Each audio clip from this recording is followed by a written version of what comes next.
Hey gang, Lauren here, Mrs. Tomato Head. It's been a while since I brought you a video because it is tomato season and I've been a bit busy. As you can see from our counter over here, our lovely counter, we have been enjoying an abundance of tomatoes with our crazy amount of plants this year.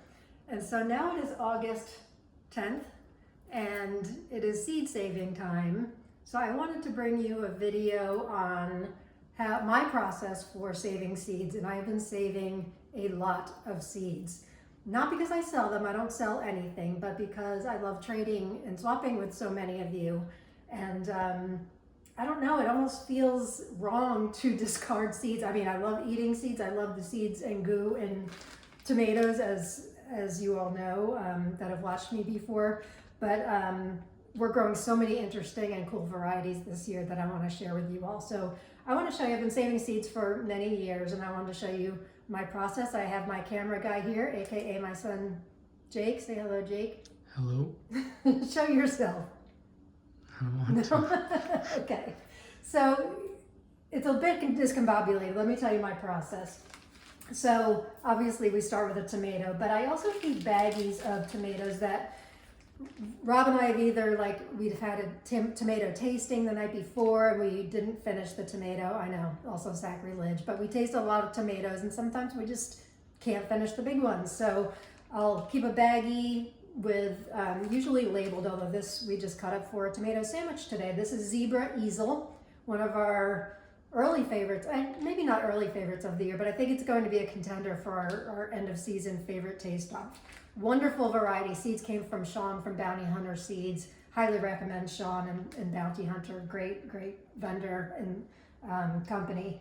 And customer service is awesome. So we just had this for lunch and I want to put it in a baggie. And I thought I'll save seeds from that and then I'll cut up another one to save seeds. So this is Zebra Ezel. Let me take my glasses off. So I start with a mason jar. It doesn't have to be a mason jar though. I happen to have a lot of mason jars. I do a lot of canning once, tomatoes are going now. So not only am I seed saving, I'm also making a lot of sauce, right, Jake? Mm-hmm. Yeah, so I'll do a separate video on a recipe I make that's called tomato crack, which I've shared. We have a new group that I started a few weeks ago. It's called Tomato Lovers Collective and Swap. If you're not already a member, I'll put the link in the show notes. But it's a great new group. We're having a lot of fun. So if you love tomatoes, love to grow and swap seeds and just talk with others who love growing tomatoes, please join us. All right, let's get to seed saving. So I'm going to start with this tomato that we had for lunch, this wonderful Zebra Ezel tomato. And I'm going to use this, cut up another one too, just make use of the mason jar. Oh, I started to say, it doesn't have to be mason jars. It can be anything. It can be solo cups. It can be any glasses you have hanging around. Does not have to be mason jars at all. All right, so I'm going to cut this guy up. I don't really have a rhyme or reason to how I cut them up. Look at this beautiful tomato, huh? Zebra Ezel. Wonderful variety. I know. Gorge. Gorge. In fact, I think I will gorge on. That's one. It's good. Good. All right, so take your cut tomato. You can see all those chambers with the seeds. Just squeeze it into whatever your vessel of choice is. Boom. There you go. Oh, you know what I forgot to get out? Follow me to the fridge. I keep a bag, a couple bags actually, in the fridge of extra cut up tomatoes. Where'd it go? Well, here's one. There's many. This is stuff I've saved seeds from already, or just stuff that may be starting to get a little mealy or whatever. I put in a bag to make sauce with. So my cast-offs of what I've squeezed the seeds out of will go in a bag like this, so I don't waste a thing from the tomato. I don't eat the stems, but other than that, I don't waste a thing. So when I'm done squeezing, there's more seeds here. Done squeezing, it goes in there and it's going to go into sauce. I don't make a habit, other than if I'm seed saving for my sauce, I keep seeds and skins on. It's just a personal preference, that's just me. I'll get rid of the bag so I'm not in your way here. All right, so keep squeezing. all the juice and stuff, you're gonna get, likely, you're gonna get pulp and stuff in there too. That's okay, it's gonna come out. Don't be overly concerned with it. And it is messy, I will tell you that. But so worth it. Yeah, this one's a bit messy. I should say, you also want to start with like a clean cutting board, and I like to do this on my cutting board to catch the seeds. I like my white cutting board because it helps me to see the seeds. It would really pain me if I accidentally got a different variety seed in somebody's swap. So I'm very conscientious about making sure I clean the cutting board after each variety. So I just do the best I can. You're not going to get all the seeds. I do my best, but you know what? Sometimes with the varieties that have lots of seeds and goo like I like, you're not going to get it all. Oop, there goes a big piece of pulp. Sometimes you can fish it out, sometimes not worth it. Is it worth it? Let's see. All right, not worth it. Not worth it. It'll come out in the strainer, which I'll show you that process in a bit. All right. There goes seeds and goo. Oop, there goes another piece of pulp and juice. And then whatever's left on the cutting board, I kind of just take my little scraper thing. Boop, boop. Do the best you can. And there's your seeds. And then I'll wipe the jar with water just because I want to minimize fruit flies, because this time of year, for tomato lovers, they are abundant. Wipe it down. Then you want to fill it up. Not fill it up, I shouldn't say fill it up. You want to put some water in with it. So the idea behind this, I should say, why do we do this? You want the seeds to ferment. Tomato seeds are covered with a protective gel. And this is for a lot of reasons. It's to protect it from when an animal ingests it, when it poops it out. The protective gel, I know it sounds crazy, but the protective gel will protect the seed. It will still be able to germinate because seeds want to, tomatoes want to live. They want to thrive and continue to produce delicious love apples that we love so much. The other reason is just to protect it from disease and all of that. So when you ferment, you can, honestly, there are a lot of different methods for this. This method, the fermenting method, will remove that gel. So any diseases that might be present on the plant will be removed by taking off that protective gel. So, that's my preferred method. Some people just lay it on a paper plate. They have good luck with that. That's fine. I would rather be safe than sorry. So that's why we're fermenting. So you're only going to put a little bit of water in. I don't have a certain number, 1/2 inch to 1 inch, I would say. It's going to look like this. You're going to have seeds and goo and pulp floating around. And then wipe the jar. And what I like to do is cover it. You can cover it with a paper towel. Something breathable is what you want. Or I like to use coffee filters because it's breathable. And I will write the variety on the filter, Zebra Ezel. And the date.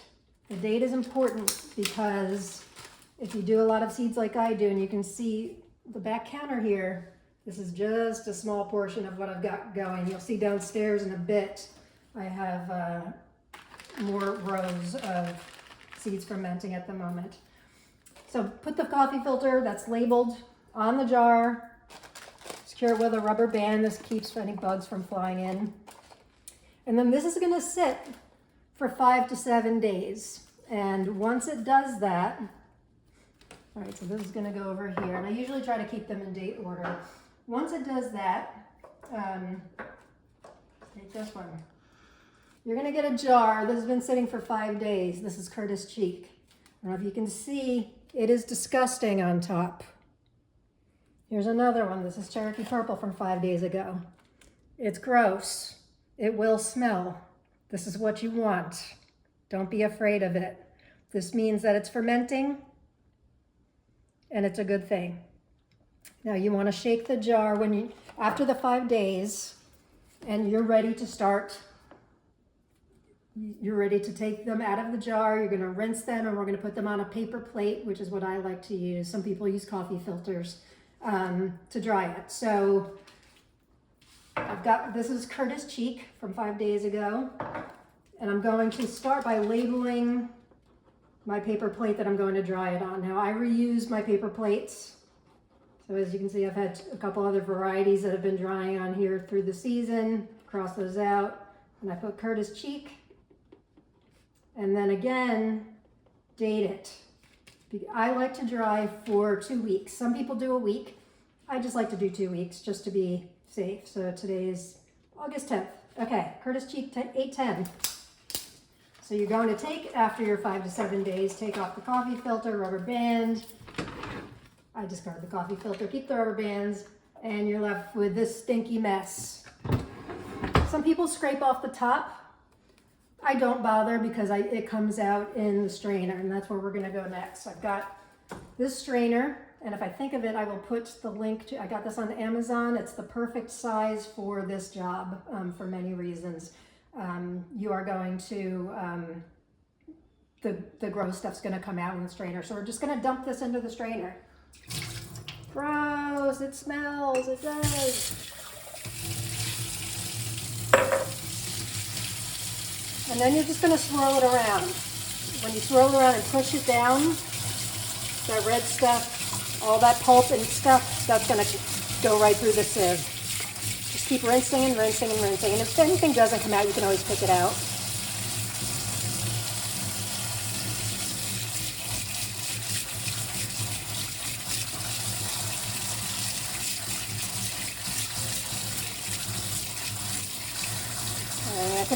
You can feel when they're in there. Sometimes there's a little bit of goo left, but you will feel after rinsing it for a bit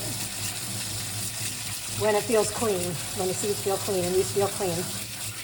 Okay, I give it a tap, kind of get them all together. And then, whoop, they get sticky on the fingers. Okay, then it's gonna go on my paper plate. Stick to your hands. Okay, then you're just gonna give it a tap. And then with this strainer, I have to be careful under this rim. Seeds get caught under there. So I'm always very conscientious to get under there because I would hate, again, if any seeds were to get mixed up. And then just take them out the best you can onto the paper plate where they're going to dry for anywhere from a week to 2. Again, some people use coffee filters to dry. I use the same old paper plates. There we go. Okay. Anything that happens to fall, you're gonna get seeds that you're gonna find like on your shirt, on the counter and all that. I discard them. I would assume they're from this variety, but if you're doing a lot, I can't be too safe. So I just discard them, and which is unfortunate. I hate to discard any seeds. All right, so it's gonna look like this. You can use a paper towel if you want to get rid. I try to use paper plates that have a little bit of a waxy coating on it. Don't know how environmentally friendly that is, but it helps a little bit so they don't stick to the plate.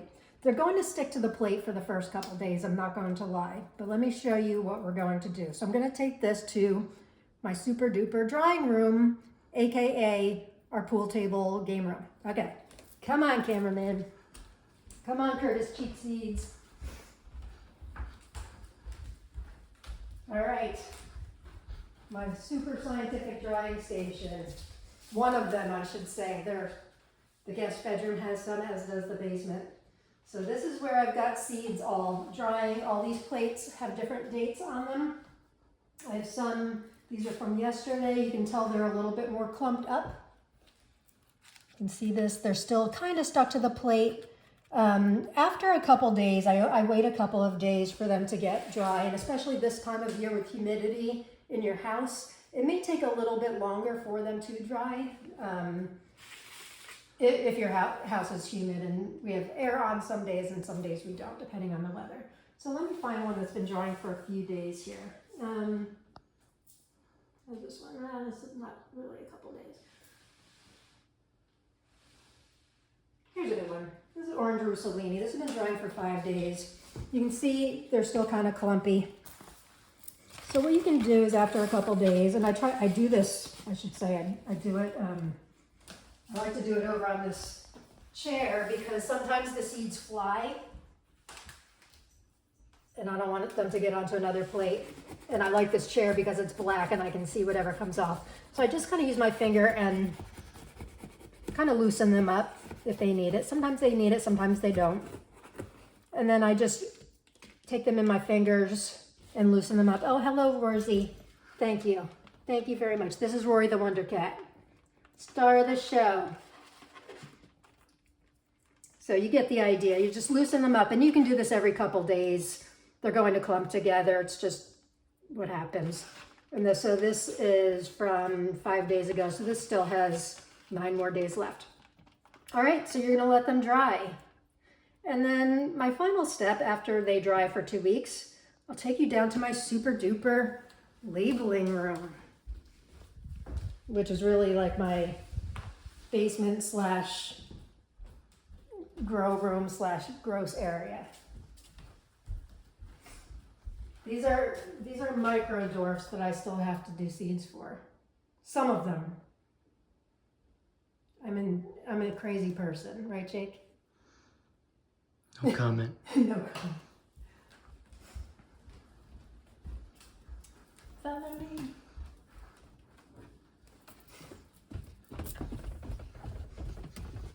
All right. Final step, and you can do this however you want. Here's the new setup I've got for drying seeds. It's my new spot. This is the ping pong table. Can't neglect the ping pong table when we've got the pool table. All right.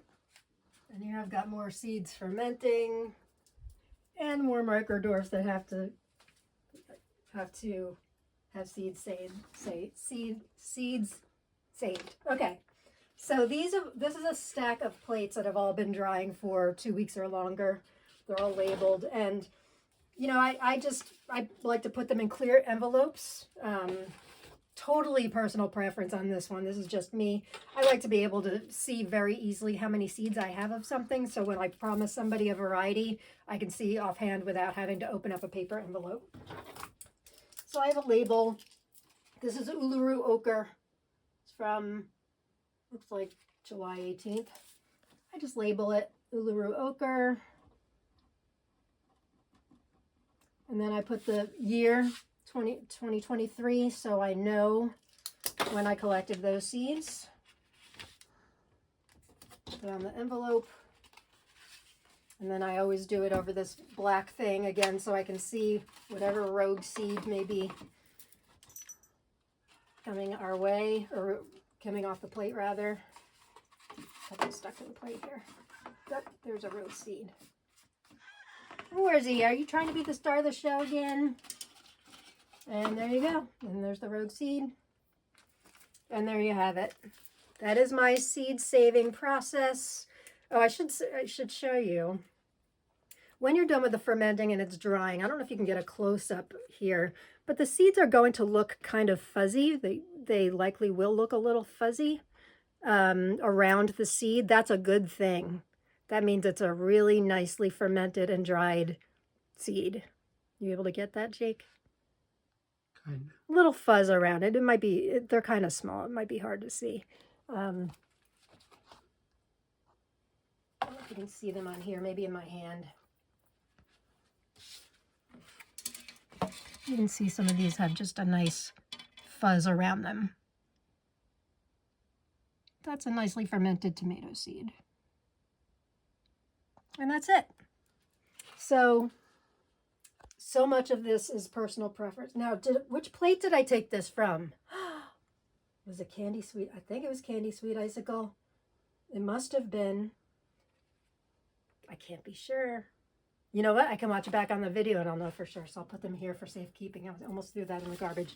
Anyway, so a lot of this is subject to whatever you have on hand. This is just my process, but the things that are important to remember are what fermenting does for your seeds as far as protecting from disease, the length of time you ferment, and then just, whatever labeling process, drying process works for you. But that's what I do, and I hope this has been helpful. Please feel free to reach out to me if you have any questions or comments, and let me know what you do, what your seed saving process is, because my way is not the only way. Obviously, this is just what has worked for me. Hope you join us over in Tomato Lovers Collective and Swap, and I will see you next time. Peace and love, and get your gratitude on. Bye, gang.